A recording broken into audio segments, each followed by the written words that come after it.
Look off to the আমাদের right here. এটা Look at that. Oh my শুরু goodness, it's হয়েছে 11:18 in the morning. I know that because I'm looking at that clock tower from the world famous, the one and only, the Wrigley Building, built by the Wrigley Corporation, the people that make the gum and the candy, Wrigley Candies. And you may have known the name Wrigley because you're all Cubs fan and you've all been to Wrigley Field. Who's been to Wrigley Field? There you go. All right. Here's how you're going to remember that Mr. Charles Bierman designed this building. The reason you can remember that is who's the most important guy at Wrigley Field? The Beer Man. All right. Anyway, 1921 and 1924, those buildings were completed. That clock tower is a copy from a cathedral in Seville, Spain. This Spanish revivalist style of architecture was used here and it was copied from Europe in the early 1900s because we in America had not had our own, decided on what our style of architecture was quite yet, but it was soon to come. 250,000 terracotta white tiles clad the sides of that building. They're so delicate they have to be hand washed every couple of years, and they are fire resistant, which will prove important to our history. Look up, look high, look forward. Get those cameras up, the one and the only, the Trump International Hotel and Tower. Joined the riverfront here in 2009 and is the second tallest building in Chicago, topping out at 1,389 feet tall, or high, 96 floors. 96 floor আছে Trump টাওয়ারে Threshold entrance, actually they go one street lower to get that, up to the top of its spire. This style of architecture, created by Mr. Adrian Smith, is called contextualism. Contextualism means it's designed to complement its surroundings. It does that. If you look at the first rooftop level of this building, it matches the height of the Wrigley building next door. Let your eyes go up to the second rooftop level and carry across to the left. You see that tall, skinny building that's sticking up there? That is the Mather Tower, and it matches the height of the rooftop of the Trump Tower. On up, look at all those people. Hi, people. On up to the third rooftop, you'll notice it matches the height of this black building that's coming into view now, the AMA building.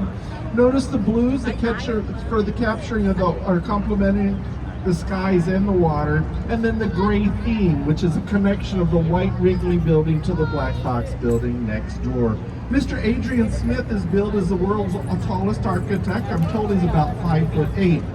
But not only did the Trump Tower at 1,389 feet high, he did the Burj Khalifa in Dubai, which tops out at about 2,700 feet high, and he's working on one in Japan that was 1 kilometer high, which is about 3,200 feet tall. So quite the guy, and he is a Chicago man. Don't put your cameras down, put them up and point them right. Let's look at Marina City coming up on our right. Nowhere else will you see such structures, and probably the most photographed structures in the city of Chicago, besides me. I'm just kidding. Anyway, Mr. Bertram Goldberg, he designed these structures. He said, hey, there's no straight lines in nature. There are no 45-degree angles. He did not put them into his design of buildings. This was the early 1960s. He studied over in Europe as a young man, and he realized people lived in the downtown. That was not quite happening yet here in the city of Chicago. So he brought that idea and that concept here. To make it work, though, he had to put all the amenities that one needed to live in the city.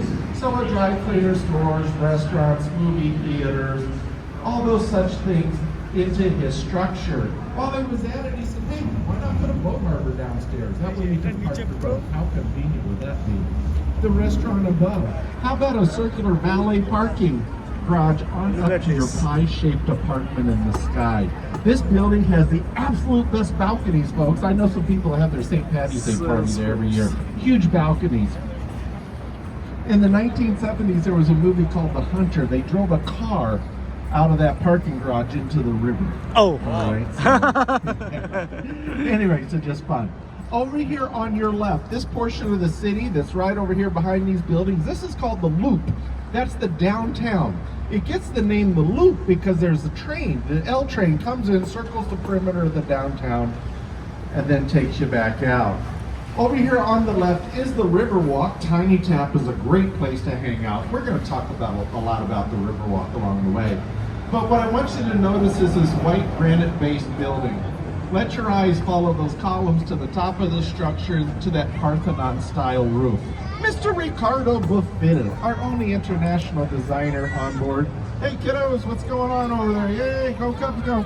Anyway, Mr. Ricardo Buffitto, 1993. This is a neoclassical style of architecture.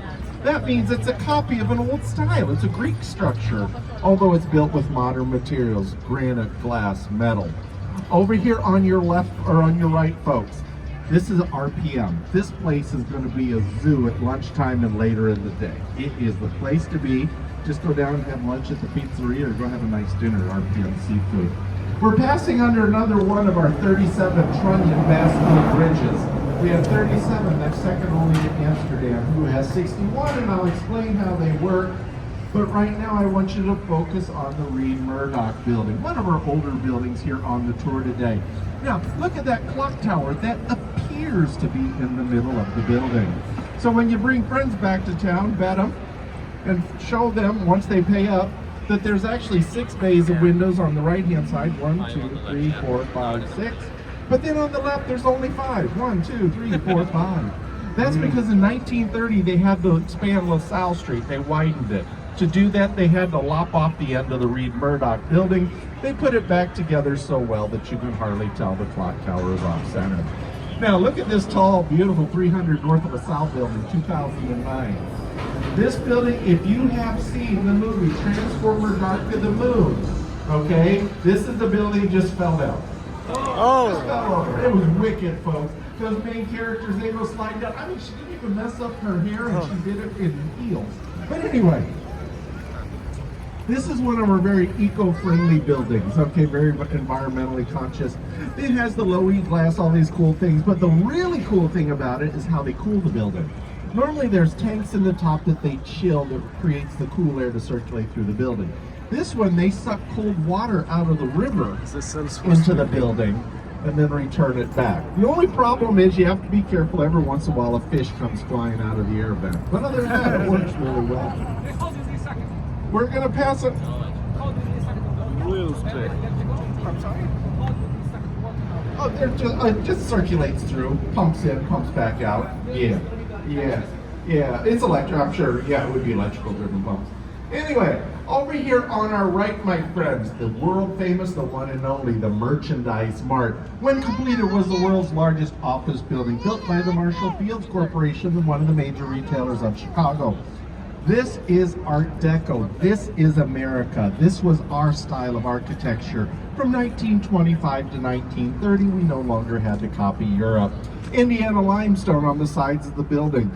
Recessed windows create columns. They take your eyes to the top. Notice those diamond repeat pattern up there. That's called a machine stamp. Notice the setbacks of the roof.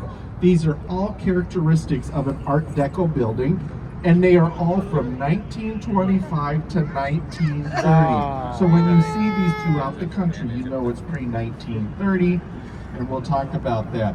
I want you to notice those posts there, and the heads up on those posts. Those are called busts. Those represent other famous retailers because we were a big retail city.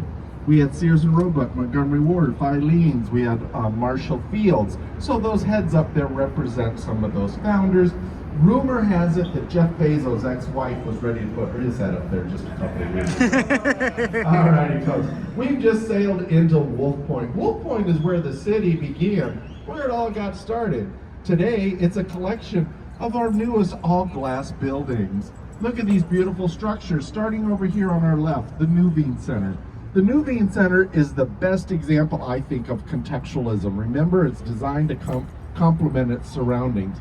Notice the building bends. Well, that's because this is where the river bends to go south, all right?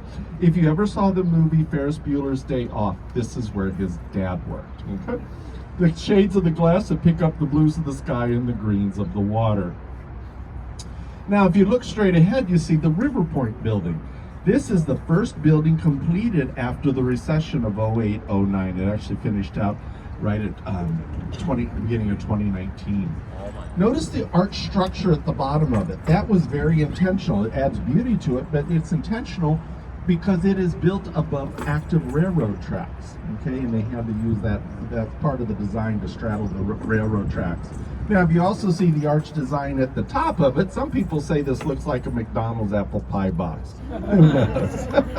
Would you be offended? I mean, come on. I built that building. Oh, it looks like McDonald's. Anyway, that concrete wall there with the circles, that's actually hiding the railroad that below it. And then the piece of artwork there, the constellation. Those circles that you see there, if you look really close, you can see the fans inside. That's actually venting out the exhaust from the railroad. Now, see that little building with those the tables with the white tablecloths? If you're looking for some really nice dining, that's Gibson's Italia. Good stuff, folks. Very, very fun. And if you can get somebody else to pick up the tab, even better. All right, folks, let's look at the Fulton House. That's this reddish color brick building that's coming up. This is 1898, believe it or not. This is our oldest building onto the tour today. Today it's condominiums, but it used to be a cold storage house. The way it worked is in the winter they would bring down big bergs of ice and put them inside that building. There were stockyards all around. So when they slaughtered the animals, they had to store them somewhere. They stored them in there until they could be put on barges and trains. They shut the building down in 1971. It took 3 months for that building to thaw out. That's because the walls are 4 feet thick, full of horsehair and cork. Mr. Harry Weiss, an architect we'll talk about multiple times today, was the one who converted that to condominiums in 1981. I mentioned the trunnion bascule bridges, my friends. Look over here to your right.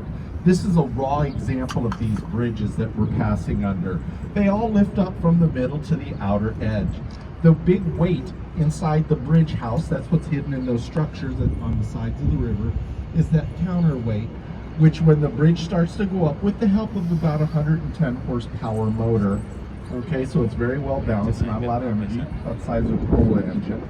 Anyway, lifts that up for the opening. They open the bridges on Saturdays and Wednesdays throughout the spring and throughout the fall for the tall ships to go through.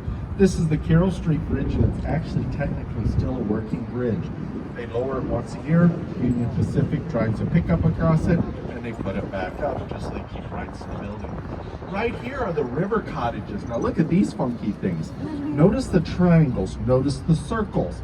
That's all because Mr. Harry Weiss was a guy, he's the designer, but he was a sailor. He liked sailing. So he put his personality or his hobby design into it. Another feature he did is when he designed and built these, they are facing the water. The fronts are facing water.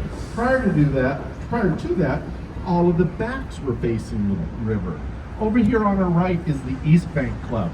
This is the absolute nicest, best gym in the country. There's 2 pools up there, 800 lounge chairs, 2 bars, and a grill. It'll be a crazy mess today. Anyway, back to architecture. When they built this building in 1980, they built it with its back to the river. They didn't